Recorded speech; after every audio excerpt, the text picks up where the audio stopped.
Sous les dorures, l'harmonie se craquelle. Ce devait être un événement historique, le premier grand concile panorthodoxe depuis un millénaire. Les 14 églises orthodoxes du monde devaient être présentes. 4 ont décliné au dernier moment, dont celle de Russie. Dimanche, jour de la Pentecôte orthodoxe, le coup d'envoi a tout de même été donné au concile à Héraclion, en Crète. Une messe a été célébrée par les 10 primats présents, dont celui qui exerce une primauté honorifique sur ses pairs, Bartholomée Ier de Constantinople. Le camouflet infligé par Kirill, le patriarche de Moscou, et les églises d'Antioche, de Bulgarie et de Géorgie n'aura pas fait plier Bartholomée, lequel a maintenu le rendez-vous censé resserrer les rangs orthodoxes et leurs 300 millions de fidèles dans le monde. L'absence russe pourtant pèse lourd. La Russie, c'est 130 millions de croyants, soit la moitié de l'orthodoxie.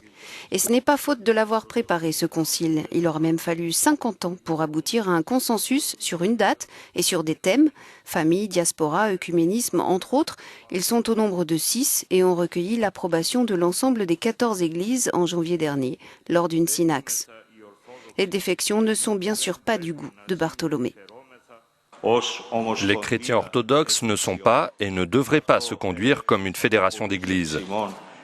Cela a été dit plusieurs fois par beaucoup d'entre nous.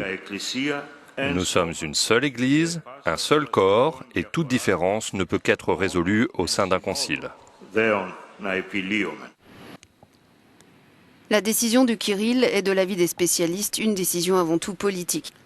Pour le patriarche de Moscou, il s'agit de montrer à celui de Constantinople, la tête symbolique de l'orthodoxie, sa force.